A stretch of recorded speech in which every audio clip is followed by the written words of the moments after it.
remember I used the metaphor of a radio antenna going from noise to signal?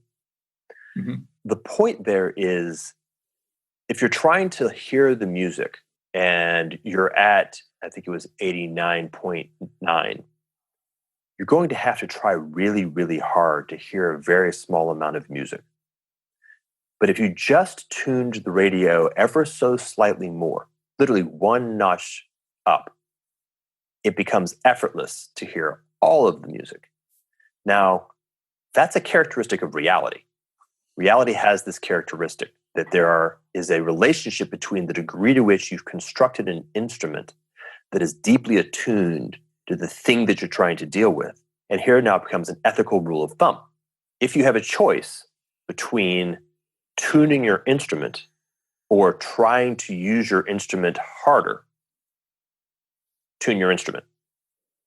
Sharpen the saw. Yes. This notion of attunement is a really good heuristic to build, when in doubt, become more capable of tuning your instrument in relationship to the thing that is being considered, because that possibility of getting massive return on signal is often, not always, often available. So then, to make it very concrete, let's talk about a subject that I imagine is present to the mind of many people, and that is the problem of fake news, or the context of a generalized breakdown of our collective sense-making systems.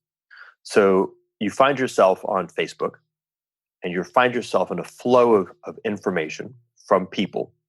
And what you're noticing is that it's very difficult to be able to make sense of what's going on, or it's dysfunctionally easy to do so.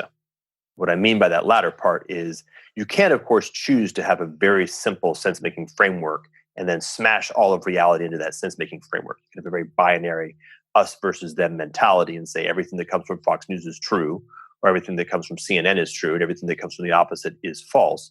And then sort of, what's that called? Not externalize, but grant your sense-making authority to some other third party who's doing sense-making. But in the event that you actually want to obtain your own agency and make sense of what's going on, what I would recommend is to consider these concepts of discernment, for example, to become sovereign in the domain of sense-making. So when you think about discernment in this domain, what you'll notice is there's a number of different things to consider. So remember, just like juggling or moving your eyebrows, at first, it may not be obvious what the complex of things is that have to enter into a relationship as a whole. One aspect is very internal. And this is an important level of mastery to gather in general, which is how are you responding to the communications and the information that's coming at you? To what degree are you having a strong emotional response? I think we actually talked about this in our first call. Are you triggered? Are you able to realize when you're triggered and therefore have strategies on how to respond, how your sovereignty changes when you're triggered? Do you notice that you have a tendency to look for ways to stay right rather than to listen to what's being said?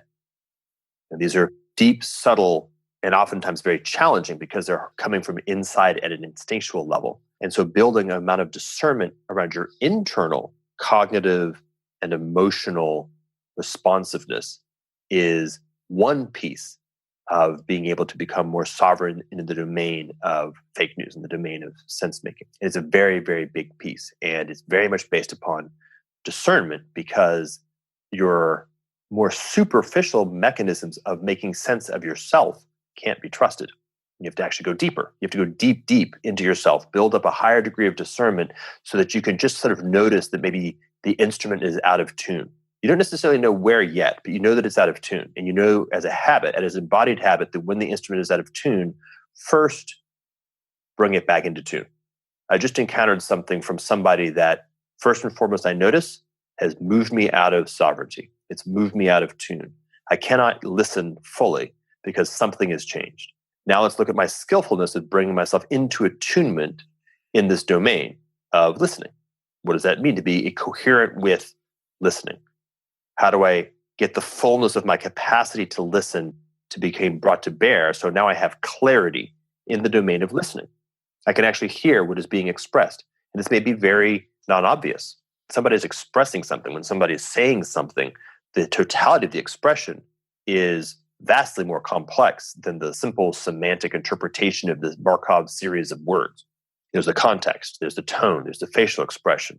All these things are part of it. And then, of course, there's you. What are you hearing? What are you bringing into this relationship that is already imposing itself on what is being shared in the expression? And how much can you become clear in yourself so as to more fully receive that which is endeavoring to be expressed?